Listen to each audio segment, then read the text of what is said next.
Hey guys, it's Tim Shermack, and welcome back to another episode of the Platform Marketing Show. I'm joined today by Kailyn Robnett in Klamath Falls, Oregon. Kailyn, welcome to the show. Thanks, Tim. I'm excited and nervous. Well, you shouldn't be, because we were just discussing that your business has nearly tripled this year. You said the previous year, before you ever kind of found out about the platform marketing strategy, you had sold about 19 homes. Yeah. And in your county, in your MLS, like the fact that you had even sold 19 homes put you in kind of that upper level of agents. This year, however, you're going to sell closer to somewhere like 50 to 60 homes, and you are now the number one agent in your county. I mean, that's a pretty awesome first year with platform, because you've only been in the platform marketing program less than a year, right? Well, it's been over a year, but not 2 years. It's been maybe like a little less than a year and a half.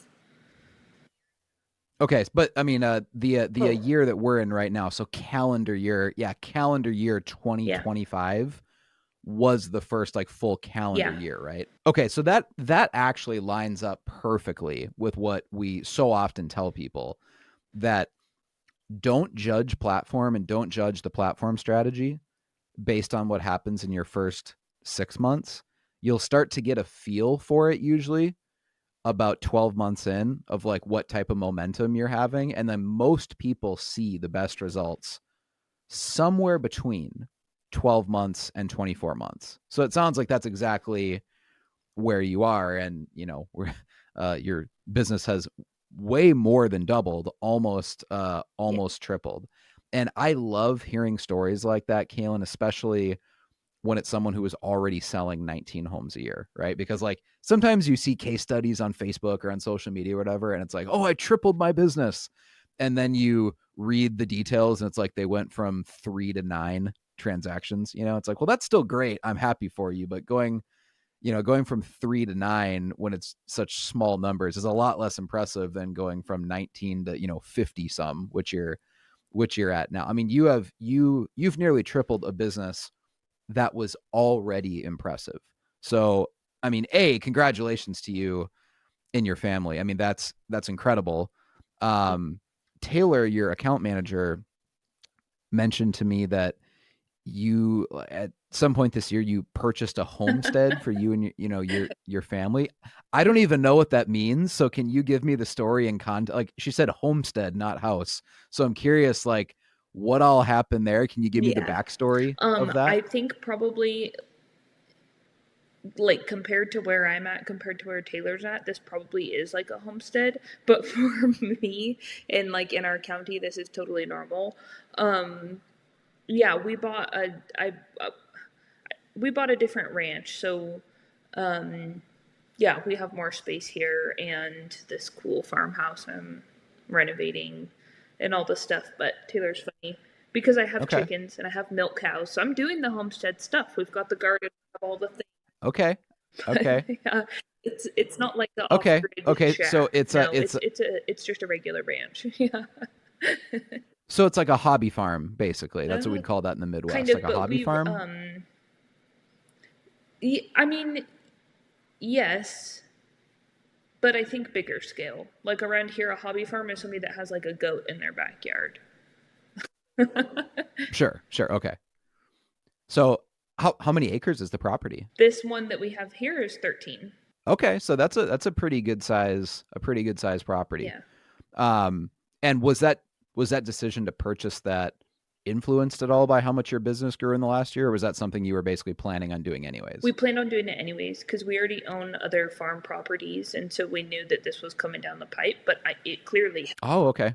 Yeah. Yeah, I mean, it's always nice if you're thinking about buying something that all of a sudden your business triples. Yeah. So, well, that's awesome. How did you get into real estate? How long have you been a real estate agent? Okay, so I got licensed at the very beginning of 2021. So I started my school stuff in 2020. And I was kind of like an entrepreneur before. I made like silver and leather things and kind of did the self-employment stuff, which I always had fun with. And I was working with my husband. So my in-laws own a butcher shop here. So we were all working together in the butcher shop, and I was like, God, I just don't really love being stuck in an office. I was like, I need to go be free, do something fun and exciting. And I had friends that were realtors. And so, anyways, that kind of influenced it. And Yeah. I think I honestly came home from work one night and we were watching Fixer Upper, Chip and Joe. And I was like, Yep. I just want to do something with real estate. And so, yeah, I just bought my school stuff and buckled down and got it done. So I am finishing my 5th year, I guess. Okay. So I mean, if you got going in like 2021, you have still never experienced what we would consider like a normal real estate market, because every year of your career has either been like the COVID boom or it's been the COVID bust, where interest rates are just going up and every year is worse, or every month is worse than the month, before it. And yet you're still thriving. I mean, that's probably, I bet, what it's probably driving other agents crazy in your market. I would assume that Yeah. this newcomer comes in and immediately within a span of a couple years becomes the top producing agent in the whole county, even though I'm assuming there's probably agents in your area that have been doing this for 10 or 20 years. Like 50 years. Yeah. Yeah. Yeah. And they're thinking like, how did she do this? How did she become so successful in just, two or three years? Okay. So how did you hear about Platform? Like, what was it a referral from someone? Did you find us on social media, or how did you first hear about us? Good question. Um, I wish I remembered right off the top of my head, but oh, it was Girls with Grit. That's what it was. Okay. Okay. Yes. Were you at that conference that we sponsored, or did you just hear about it through their email, or? Yeah, I heard about it through because I've been in the Facebook group like since I was a little baby. Okay. And also, I was clearly the only one from my whole area that was even in that group. So I was kind of getting like these insight things nobody else is doing. And yeah, it was posted in there somewhere, or maybe you guys did like a Zoom or something like that, and I learned more about Okay. Yep. it. Yeah. Okay. Cool. And you decided like, hey, I'm gonna give this a try. I'm gonna see what this is all about. And here we are about 18 months later. Um, and your business has nearly tripled. I mean, it's crazy. Like that's so awesome. What have been some of the most successful ads? If you were to like look back at the last year or so, are there maybe one or two ads that like really stick out in your mind of like, hey, these were the most, like, these ads got the most engagement? These ads really maybe like resonated with the community, or if just people mentioned to you like in person, hey, I loved such and such video or such and such post that you did. Have you had any that really, really like stick out? Yes, when I first think of that, what comes to mind is a couple different things. Just my listing videos in general, that seems to be what people mostly say. Like, oh, I love your videos. I love your videos. I liked this house or whatever. People like those a lot.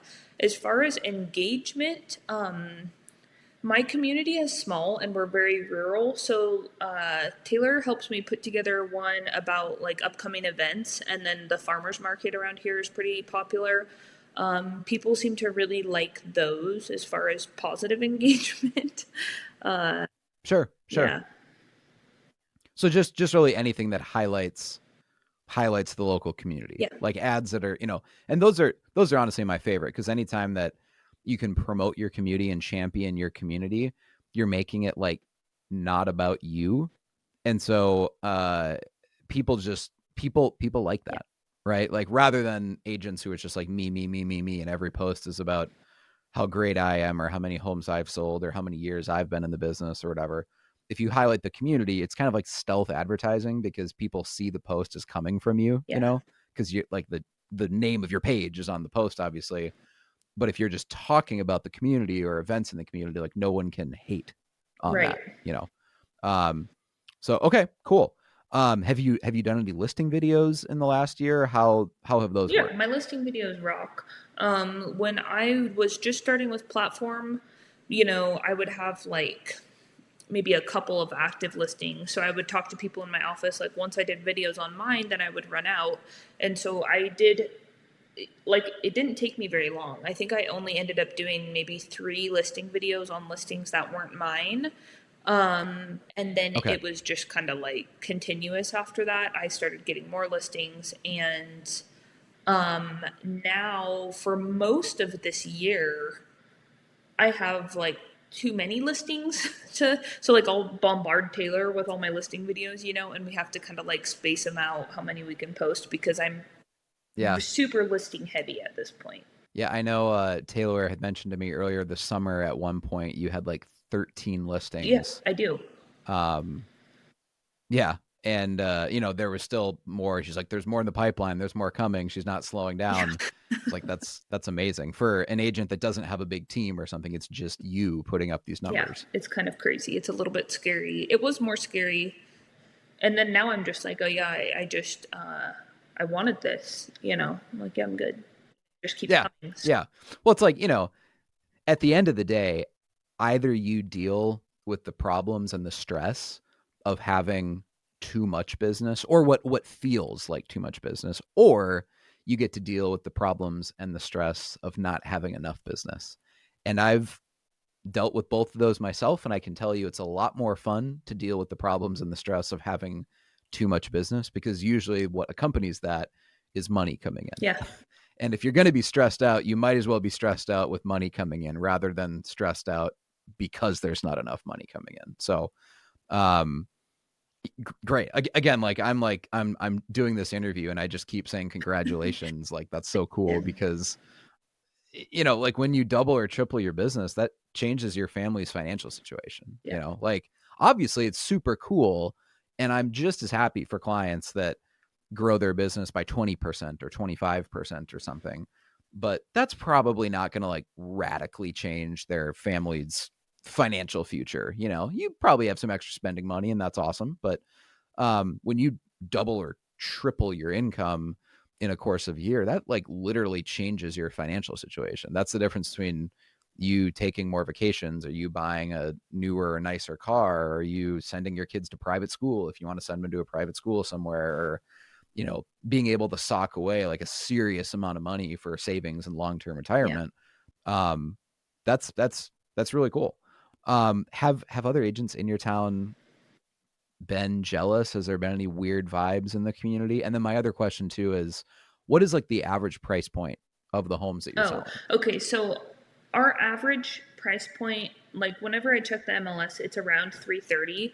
But I will say, even Okay. that $300,000 around here, that's like a nice house. So I think Sure. Sure. more in the two something range is going to be most common. That's actually probably really similar to where I grew up in Minnesota, where like I think of a normal middle class house as being like 200, Yeah. 250. And if you're in like the 300s, you like live on the golf course. Like you're Yes. like, your dad's a doctor or something if your house is 350,000, Right. right? And people in other parts of the country laugh at that because they're like, I can't even buy a trailer in my, in my community for 350,000. I'm like, well, that's why it pays to live, some places and not others. But okay, so your average, you said, is maybe closer to 300 or even Yeah. less.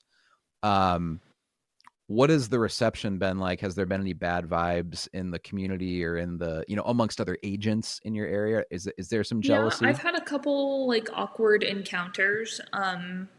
I also, though, I want to preface this, like I feel like kind of one of my kind because I have 2 small kids. Like my sons are 1 and 3, so I'm a stay-at-home mom full time. Okay. So when I started real estate, I was at one brokerage, and that was the office I worked at the whole time. And then I switched about a year ago, actually. And so it was just kind of like the timing of that too, because I saw it that at this time last year, I was like, wow, I've got a pile of listings, and I need to be strategic about the office I'm at so that I am saving myself money. And I'm super glad I took that jump when I did.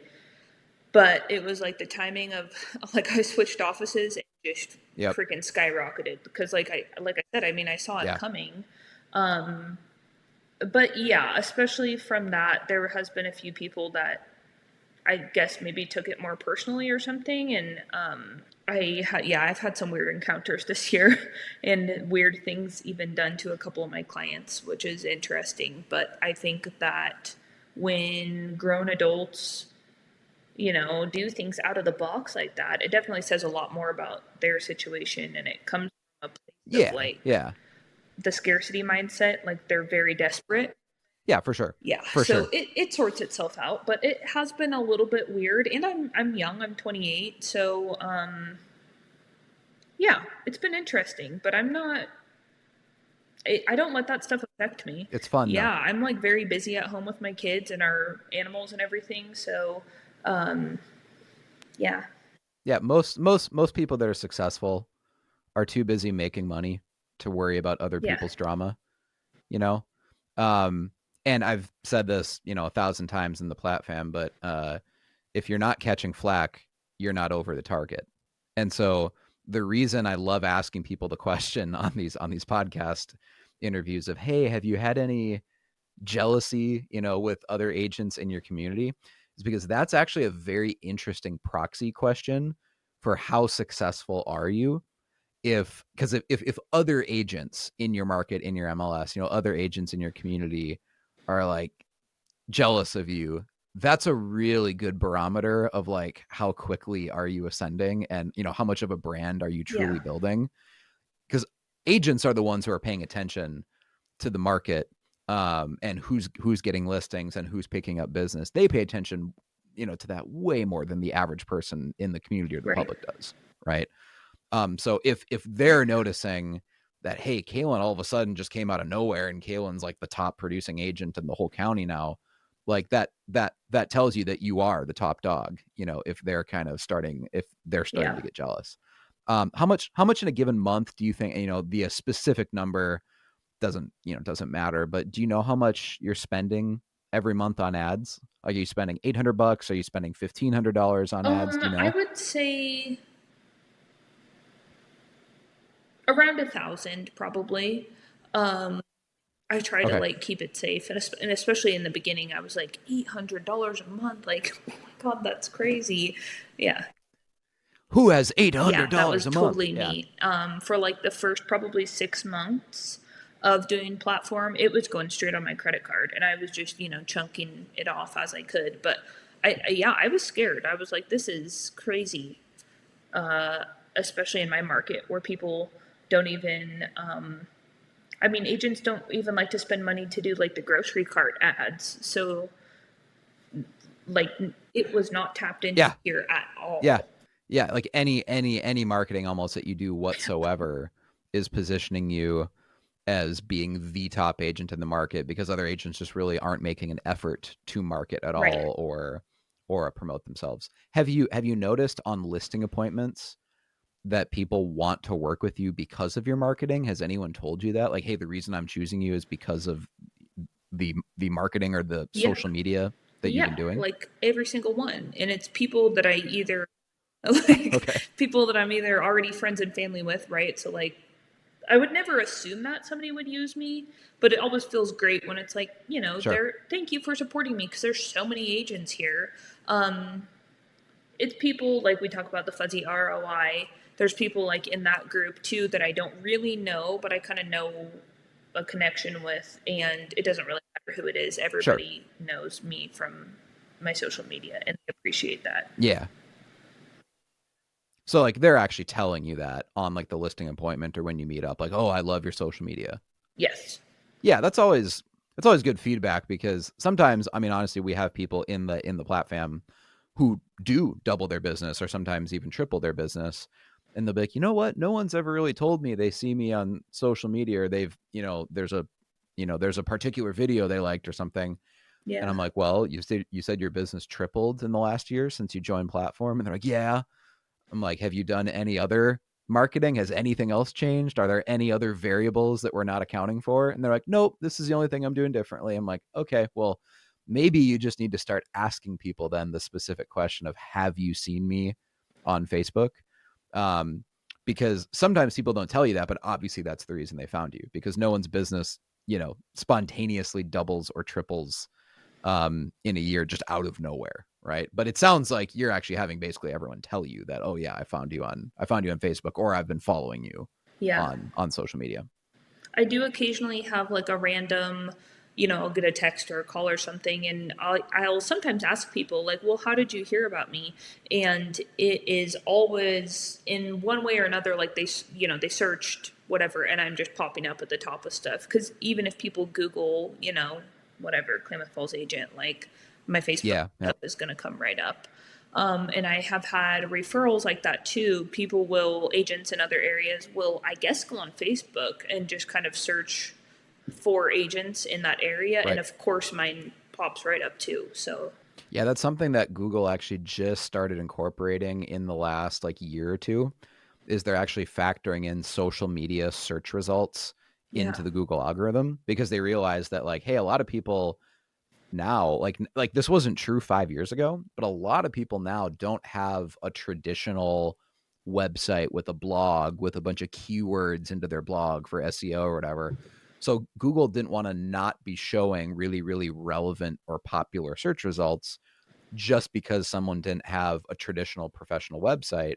And so they are factoring in, hey, if you have a really highly engaged social media page, whether that's Instagram, Facebook, TikTok, YouTube, whatever, Google absolutely factors that into search results now. Which I've heard that from many platform agents, that hey, someone told me that they did a Google search and my name and my brand popped up because of all the Facebook videos or because of the YouTube videos I have, and that's how they found them. Yeah.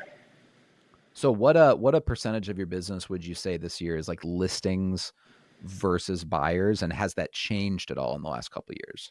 Yes, it's changed. I started out, mixed. I always have taken listings or buyers or whatever. Yep.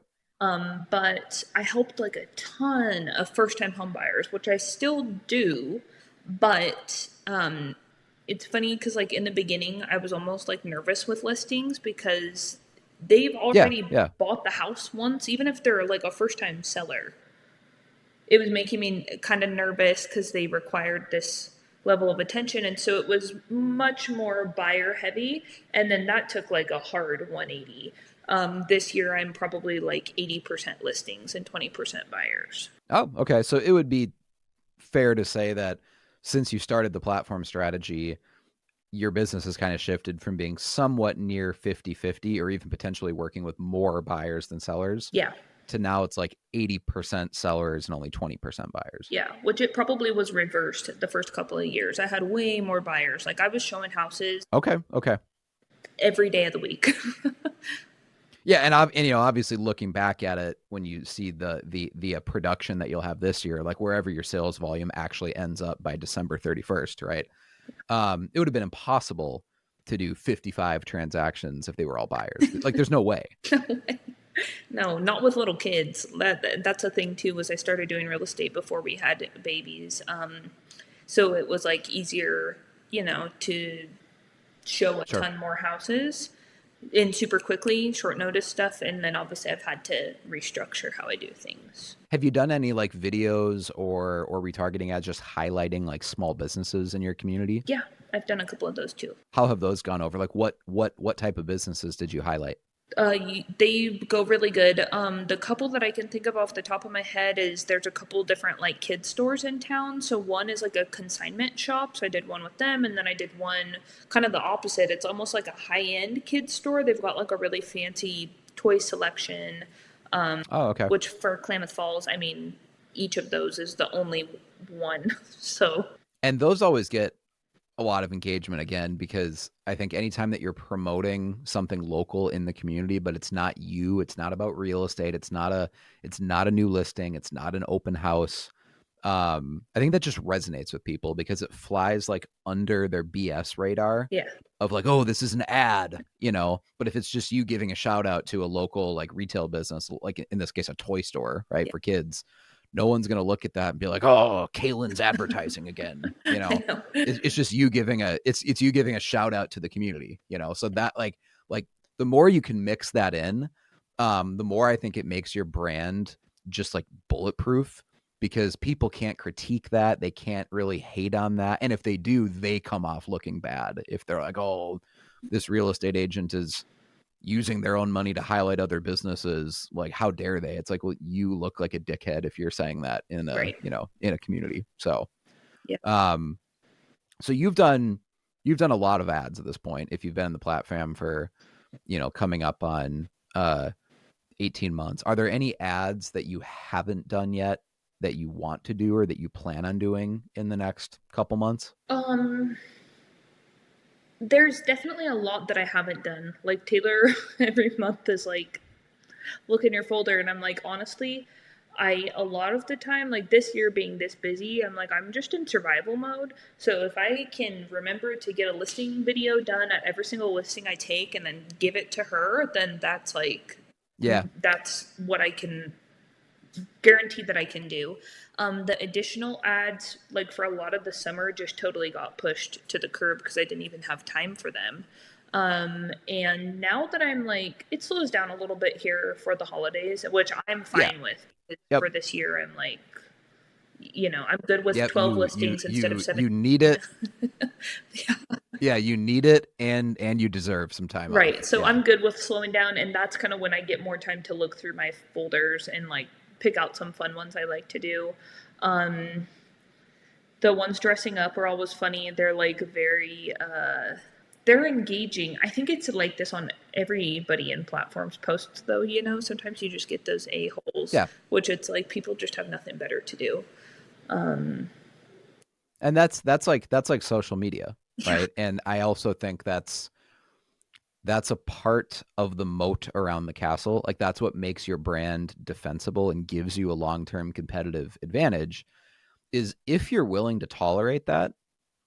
Like, courage is a competitive advantage. Like, a lot of people don't want to put themselves out there, right, whether or not it's a silly video you're doing, or it's just like a normal video. Like, a lot of people are just uncomfortable with the idea of filming a video and publishing it on the internet somewhere, whether it's Facebook, Instagram, YouTube, whatever, right? People are just like, oh, I don't want to do videos. And it's like, well, that would have been a perfectly permissible opinion to have in 2002 or 1994.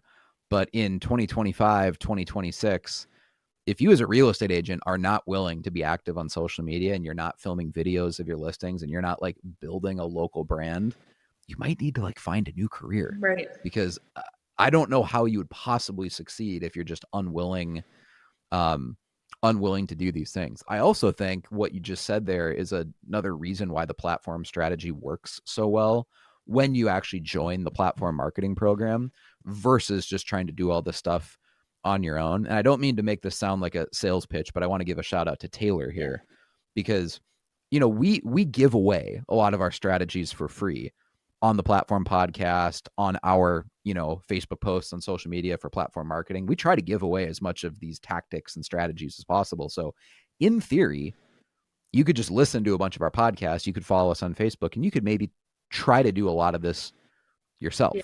But I think a huge part of the value of platform is having like that dedicated account manager that's going to hold you accountable. I mean, the word accountable, right? They're holding you accountable to create content and to film the videos and say, hey, here's a new retargeting ad I want you to do. It's been a week or two since we've put out a piece of content, right? Yeah. And they are monitoring that for you and kicking your butt. And it's like, hey, Kailyn, I don't care if you got busy the last couple of weeks. We have to get something out, right?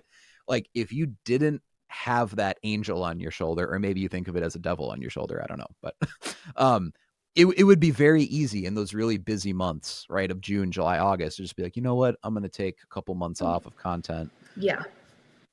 And that's what most people do. They just get busy, and then they don't create any content, or they don't do any marketing in June, July, August. And then it becomes a self-fulfilling prophecy that they're going to have a really slow October, November, December, January, because right when they got really busy, they stopped marketing, and then they stopped building your pipeline. Because obviously the marketing and the pipeline you create is always just a derivative of like, well, what marketing or what content did you create 3 to 6 months ago, right? So having Taylor there to just keep you accountable and kick your butt and say, hey, Kailyn, I don't want to hear your excuses. I want you to get me this, this photo or this video, whatever. Helps kind of keep you accountable so that you are creating content. Because you said last year that you started first noticing that platform like felt like it was starting to work over the winter coming into 2025, because like, hey, this winter just maybe felt different. Like maybe you were used to it slowing down a lot, and instead of slowing down a lot, it maybe only slowed down a little. Yes, I could tell. So I think I signed up with Platform in like May, or maybe my first stuff started going out in June, like last year, and I could tell by like November, right? That I was like, wow, I think I had 8 listings at that point, which like still for here is a lot, and compared to Yeah. peers and stuff I had, I was like, I could tell I was like, something's feeling different this year.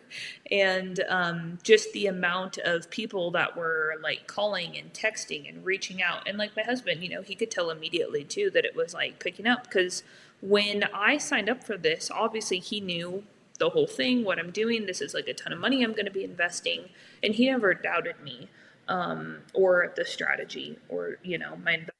Well, I'm glad that he knew, because we actually laugh about this a lot behind the scenes, but you'd be surprised how many people tell us like, I'm going to do this, but I'm not going to tell my wife, or I'm not going to tell my husband. So don't tell them. We're kind of like, okay, Whatever that's between you and them. We're not going to say anything. But so that's great that you guys have that close of a marriage, that you're sharing financial Yeah, information he's with each just other. like you That's do good. you. That's Yeah, we're good. very like independent. We just support each other, and yeah, I mean, it was a huge deal because spending that money each month was more than, Yeah. it was Yeah. almost triple what my mortgage was. So I was like, oh, this is shocking.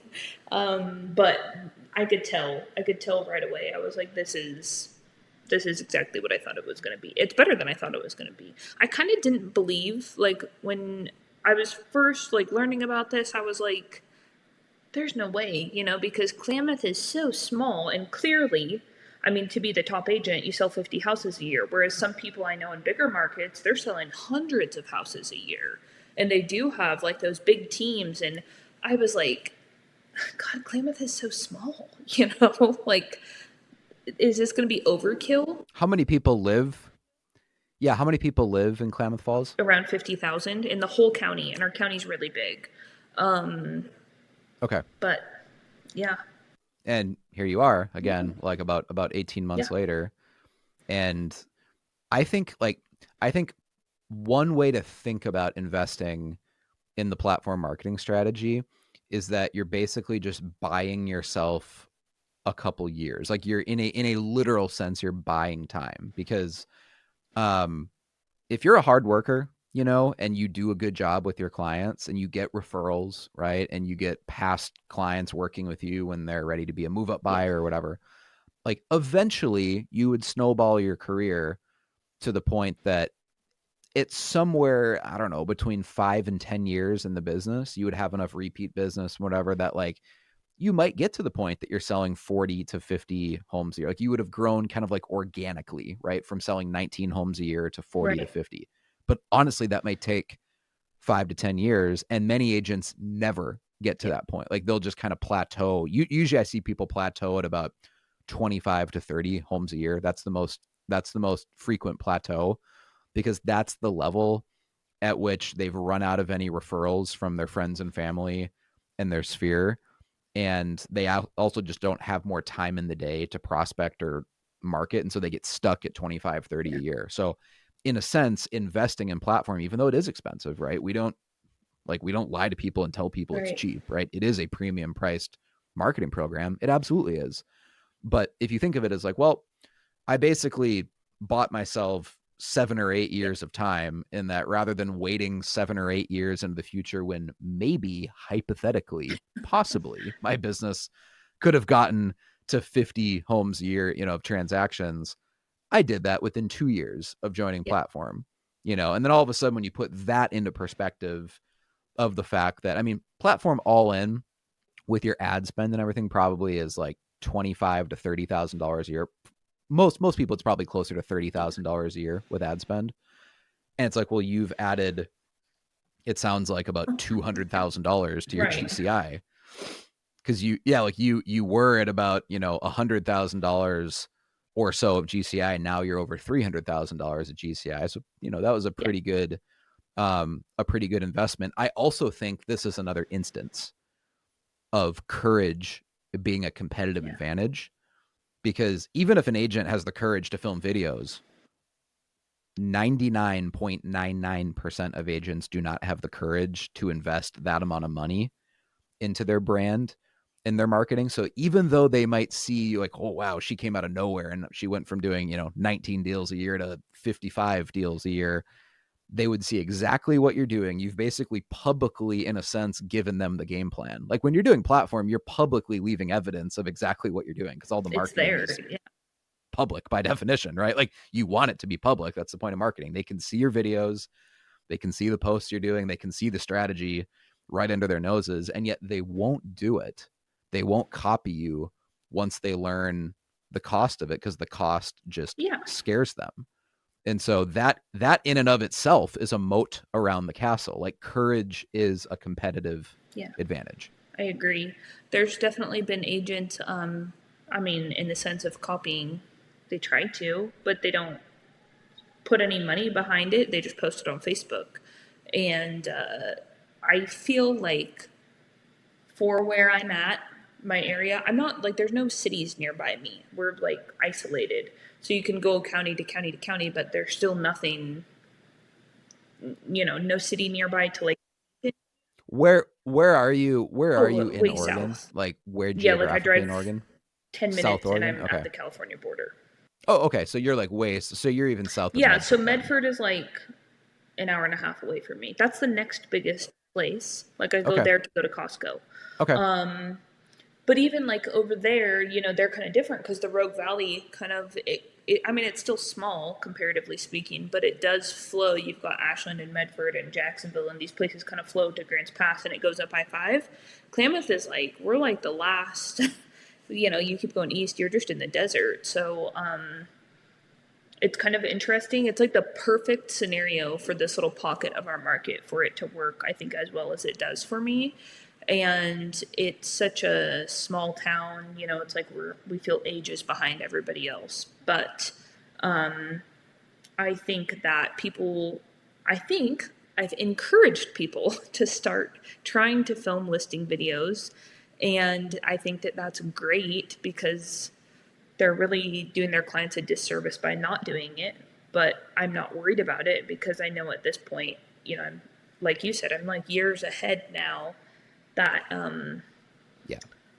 I don't know what it would take for somebody to catch up with the social media that I have now. They would have to like really invest a lot of money into ads, which so far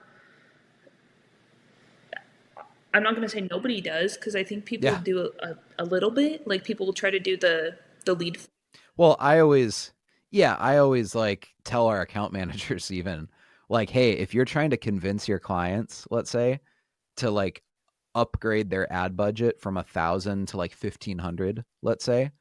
And like, by the way, like we don't charge anything more for that. So like if we get you to spend more money on your ads, like platform does not get a single dollar of that, right? All of that goes to Facebook. We just know that when our clients are spending a little bit more money, they get even better results than they ever thought was possible. So it's like, hey, let's say that you have a client spending $1,200 a month on ads, like their Facebook ads budget is $1,200 a month, and we're like, okay, they would see a lot more growth if they could just spend $1,500, because that doesn't seem like a huge jump, but that extra $300 is actually technically 25% more Right. ad budget, right?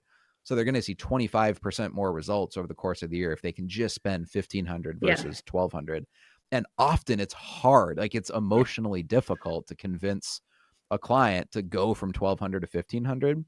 And it's like, that's already someone who's working with platform and took the emotional leap and had the courage to sign up for platform in the first place.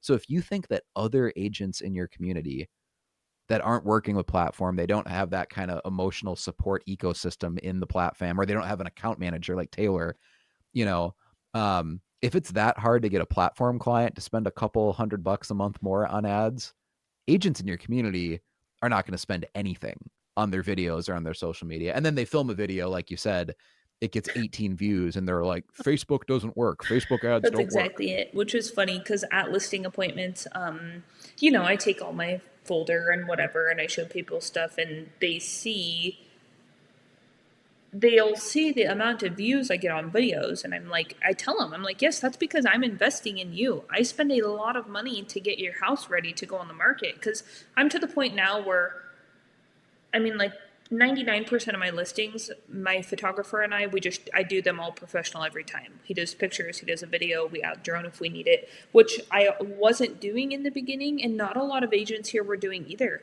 I'm sure it's like this everywhere, but there's like agents who still use Android pictures. I swear some of them are from a disposable camera. Isn't it? Yeah, I'm like, okay, what? Isn't it To me, crazy? that's money well spent. So that commitment to Well, because like you're not like when you take the professional photos, right, or drone, or you're filming a video for platform, right? Like, you wouldn't maybe tell this to the seller, but you're really not doing it to sell the house, because what we know as agents is like price ultimately is what sells the house, right? All the marketing you do is actually to build your brand as like Kailyn Robnett, right? Like it's building your brand that, hey, when I get a listing, this is the quality of photos I take, or this is the quality of video or social media promotion I do. Like the house is probably going to sell either way if it's priced accurately, right? But when sellers see that, again, it's just another reason like, oh, okay, well, why would you work with any other agent if you can just work with Kailyn and she's going to do all that? Exactly it. Because I think that people might, I don't know, I guess I can't think of an instance. Nobody's really compared anything, but I know I compare it in my own head because I'll see, even in the past like 6 months, there's maybe like a handful of agents, 4 or 5, trying to post listing videos online with obviously no ad spend behind it or very little. And the whole thing it's totally different because I have so much momentum now. And it's like, that's what people follow me for. And that's clearly what people know they're going to see from me. And the creativity behind it, that's something I've never been shy about from social media, is like filming myself or doing funny videos or whatever. So I feel like that's really easy for me to just jump right into and, do something funny and creative. Whereas like out of, the 4 or 5 people filming little listing videos, maybe of that, like 2 of them even put themselves in the camera, and they're definitely not doing anything attention grabbing. Yeah. Yep.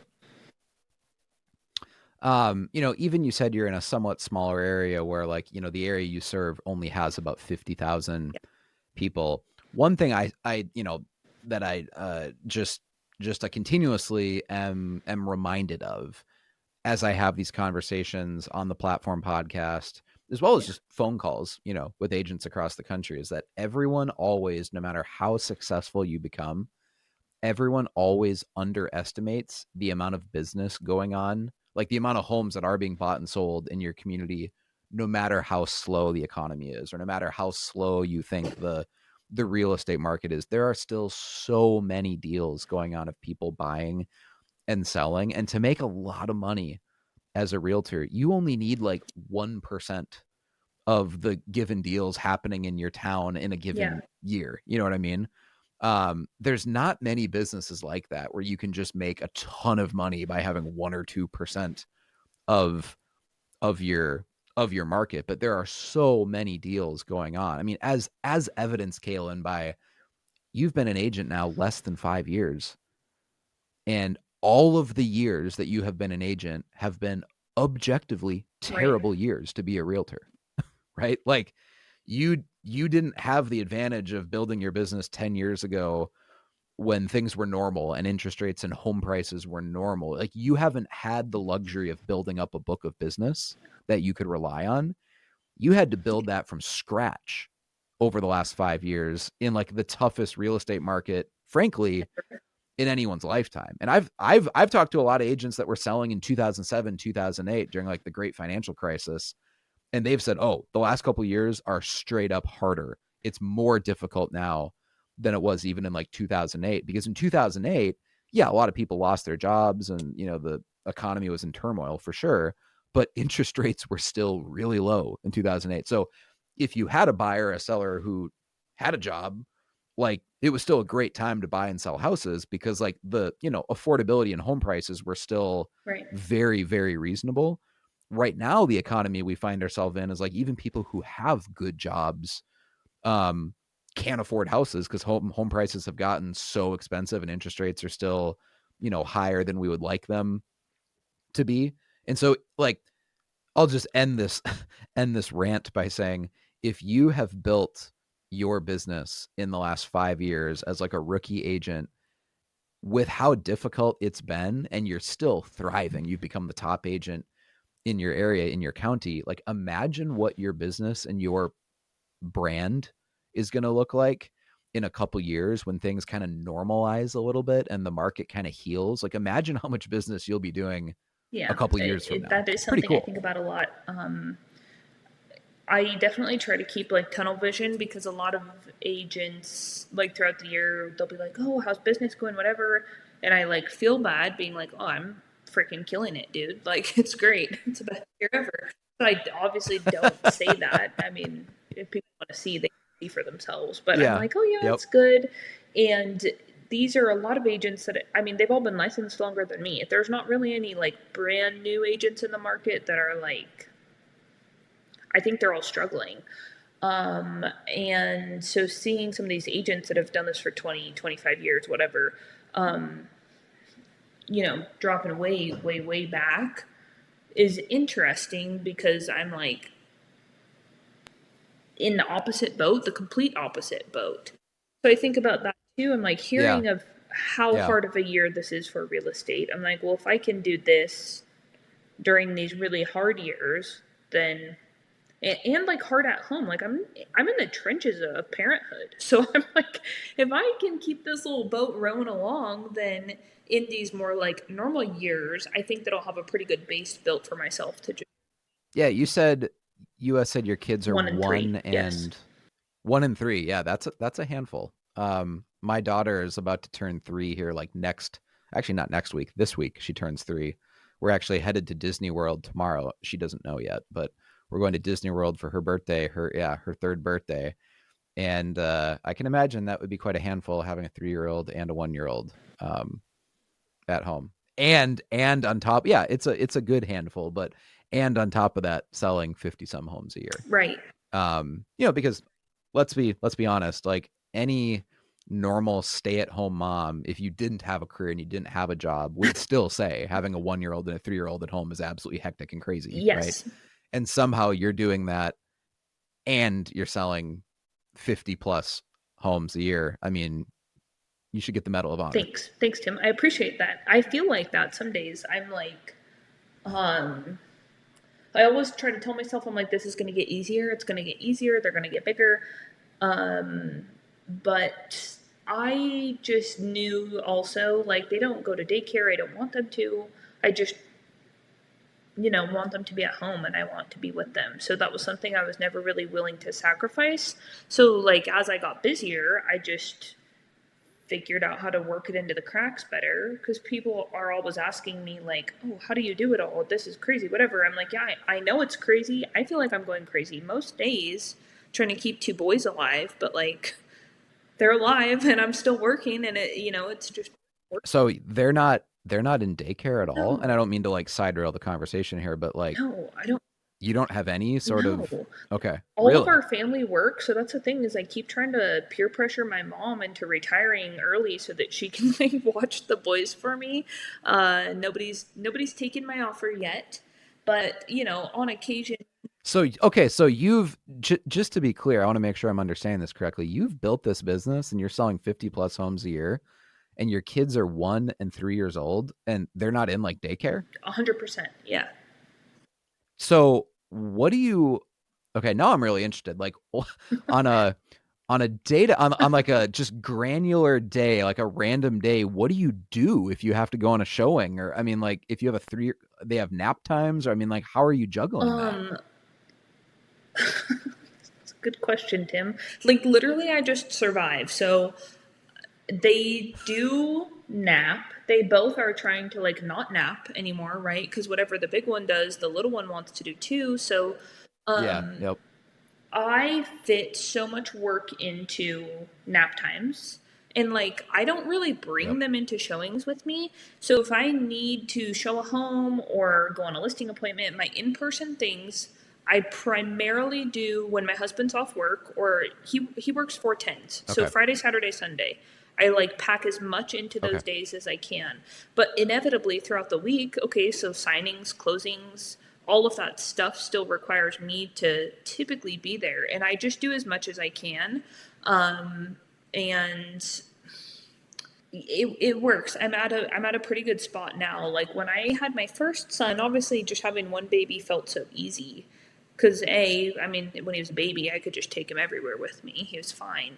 And then as he got bigger, I had to learn like how to continue working while having this kid who's like crawling around, getting into other people's stuff. You know, I don't really want to like tote him around with me. Yep. And so I just kind of started working it into the cracks of the day. And now I have an amazing transaction coordinator. And so she helps me keep my stuff tidy, which has been like life changing. That Yeah. was something I also got when I switched brokerages. I hired her. She's more like my assistant. She's amazing. She has her real estate license Sure. too, so Sure. she's like, can do it. Awesome. So she can actually show houses if need Well, be. And she's not active, so not really no, and she doesn't like to. She only likes to do paperwork, which works oh, for okay. me because I'm the opposite. I'm like Yeah. I Yeah. want to Yeah. talk to people. I love going out. Like that's my thing. So, anyways, yeah, the kids, like it's funny, they're with their dad right now on the side by side going to check cows. So they just they just do like everything we do, That's we an just take them. amazing Yeah, family it's kind life. of like it feels kind of weird telling people like that I don't have a nanny or I don't have a babysitter or I don't have a daycare because I almost feel guilty. You know, it's like No, I think that's I truly think that's amazing. I didn't mean to make it at all sound like a pejorative or a criticism. I think it's right. amazing. I was actually just reading a study like yesterday. I think it was from the University of Quebec. And the only reason I remember that is like literally I read this yesterday that some kind of longitudinal data is coming out from studies of kids that grow up just permanently in daycare. Like if their parents have, really high paying careers, like you're a doctor or lawyer, and so it's like, hey, you have a kid, you get 3 months of maternity leave, whatever, and then boom, the kid's in daycare. Um, it shows up in like according to this one Yeah. study, right? It shows up in like lower standardized test scores over their life. They're like 50% more likely to have ADHD. They'll have behavioral issues. They have very noticeable problems in like delayed gratification. They don't get along with other kids as much. There's just all sorts of like, what most people would say are negative social impacts if your kid is just like permanently raised in daycare and doesn't get to see Yeah. the mom and dad when they're young. And I say that with no judgment whatsoever because frankly, I was raised in daycare when I was young because my parents were small business owners and they were trying to keep the business going, and I think I Right. turned out okay, right? So I don't at all judge parents who are putting their kids in daycare because they just have no other options. Like every family has a totally different set of circumstances, and you got to do what you got to do, right, to put Yeah. food on the table. But I just like massive shout out, massive respect to anyone like you who somehow scrapes and claws and finds a way to keep doing what you're doing and still spend basically all day with your kids and not just like outsource their childhood to daycare. That must be really, really hard, but I would imagine it's like really, really rewarding Thank you, Tim. It too. is very rewarding, and we knew, my husband and I are high school sweethearts. Like we both grew up here. All of our families here. This is where we're from. So we knew too before we had babies that that was the type of life we wanted for them. And I kind of am like, I'm pretty old school, so kind of sheltering them from a lot of that influence they would get in the outside world is super important to us. And so they just grow up, doing all their chores and milking their cows and getting eggs and whatever. And in their world, Like literally literally, milking cows and yeah, getting the literally, eggs from the chickens, feeding and the that's cows. We amazing. have we Yeah. raise beef Yeah. and stuff. Obviously, the butcher shop. So they like Okay. we knew. So you have both beef Yeah, beef and dairy yeah. cows The then? dairy cows is it's a new thing. The beef is really big in our family, and so that was like a given. You just raise cows and you just have cows for beef, and it's Of Well, course. of Naturally, course, yeah, it's you just a just have given. cows. Like everyone in our family has cows. You're feeding It's them what out you for do. locker beef, and you know, that's the whole thing, having calves every year and whatever. So that's just like totally normal to us. But then these milk cows are funny because for probably like 5 years now, I had bought raw milk, and the past couple years, I was telling my husband, I'm like, oh, I need to get my own Jersey, and I got him sold on it because, you know, we end up with extra calves each year, like they'll have twins or something, and then you have a bottle calf, which is honestly a pain in the butt. So that was how I got him on board for my jerseys, and then it was a slippery slope. Then I had three, and you know, got the whole raw milk deal going on. But yeah, it's great. I think it's super important. My wife is super into raw milk. I'll just say that I think part of the reason I convinced her to eventually marry me is I took her to like a local dairy farm, just like a friend that I knew who was near my hometown that would like sell raw milk to friends because it's like Yeah, illegal in Minnesota to sell raw milk. But it's like if you go to someone and you hand them cash, like the yeah, government's never going to know about that, right? So I took her to a place to get raw milk, and that's when she realized, like, oh, Tim is super cool. Tim is based, you know. So yeah. help me get a wife. So that's cool that you guys have raw milk. So is it just for your family, or do you like sell it No, at so farmers markets or to family friends, or is it yeah, just it's kind the of raw same milk here. for? Like it's technically illegal. It's like black market. But you know, Yeah, yeah. there's some people that do it, and my thing, because I mean, obviously having Do you have like cow? Do you have cow yeah, shares there where you can like buy a share in a cow and then it's legal? Like you know what I'm talking yeah, about? like a herd share. Yeah. Yeah, So I yeah. have Because people, my and it's like yeah, regular okay. pickups. I'm actually drying up my one main milk cow right now, whatever, because she's got to dry up so she's ready to calve in the spring. And so I'm getting into my season of having a little break from milking, which is exciting, but then sad because then I don't have raw milk for a couple months. But between my friends here, I'm able to like get it from somebody that has it too, so I don't have to ever buy milk from the store. But yeah, those are things that are important to us. Is like quality beef that's, you know, local to you, having good meat, having good milk, having just nutritious food. Because our community is so deep with agriculture, that's a really big deal to us. So yeah, I knew I wanted my kids to grow up like that, and I was like, well, I'm not taking them to some daycare, you know, like they can just stay at home and help me. And sometimes it's Yeah, I can't. I honestly like. I'm not a parenting expert by any means, but like I can't imagine a better childhood for kids than growing up on 13 acres and like literally having your mom give you chores of you need to milk the cows, you need to get the eggs from the, yeah, you know, the chickens, while they see you simultaneously set an example for them of like, hey, I'm working, like I have a right, career too, I'm a professional. Like what a cool life for your kids to grow up in seeing you do that and also thank seeing you, you be so successful. And I mean, your kids are 3 and right, 1, so they're probably not old enough yet to realize right, how successful you are. But once they get to be, you know, 6, 7, 8 years old and they realize like, right, oh, my mom's a badass. Like right. she's making a ton of money. She like Thank you. that's cool. I mean, like your kids are gonna grow up with a really cool example that's been set for them. Well, Kailyn, this conversation took a wonderful detour. For those who are still listening, you got a 101 course on calving and Mhm. raw milk and raising beef and having a homestead. I find all this fascinating because this is like my wife and I want to do this. Eventually, at some point in the future, we are going to buy something resembling a hobby farm. She wants cows for that reason. She used to own a Oh cow yeah. share back when she lived in Virginia. Um, and so she was very much into the whole raw milk scene, and she had chickens there too, so she would get fresh Yeah. eggs every morning. And we can't have that in Naples, Florida, where we live, because that would be a violation of probably 47 laws. But um, eventually, we'll find something. Eventually, we'll find something where we can. Kailyn, are you going to make it to the mastermind this year or no? Ugh, no, Tim, I'm not. If it was up to Taylor, All right, next I year. know.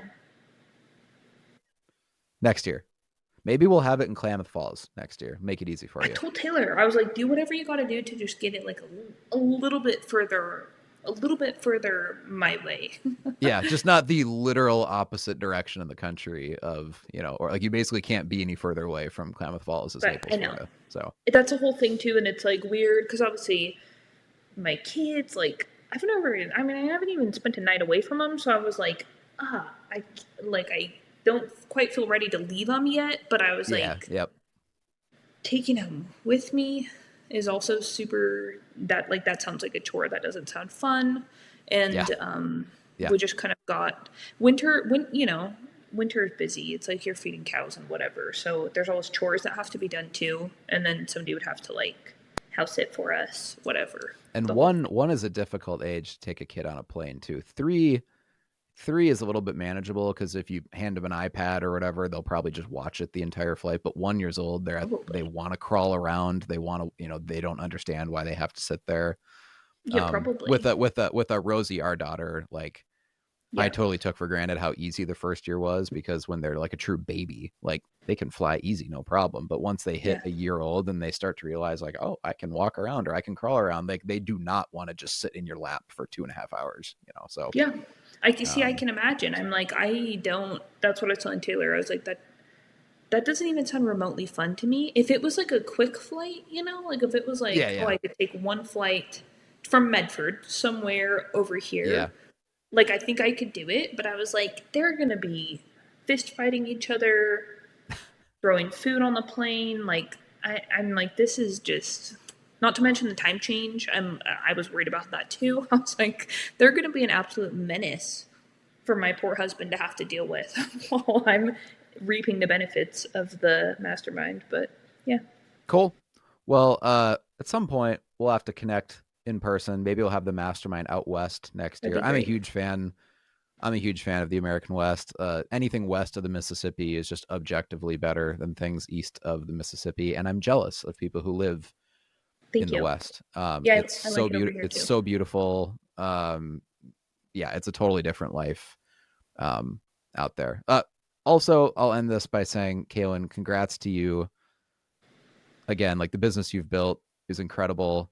Once your kids are old enough, they're going to be really proud of seeing what you've built while you raised them. So I don't know if it's 5 years in the future, 10 years in the future, make sure you show them this podcast episode, because if they realize like how hard you were working while they were 1 and 3 years old to build the business that you've built, and you were able to be there, with them as a mom this whole time too. I hope they appreciate that someday, because that's not hard. Or I should say it's not easy what you're doing. It's extremely hard what you're doing. So respect. Thank you. Yeah, that's my hope, is to just kind of, I want to be able to change the trajectory of their lives, so I hope so. All right, guys. I hope this was valuable, inspiring for you. This was incredibly encouraging for me to hear Kailyn's story here. Kailyn, again, I hope we get to meet in person someday. And for the rest of you listening, we'll see you on the next episode of the Platform Marketing Show.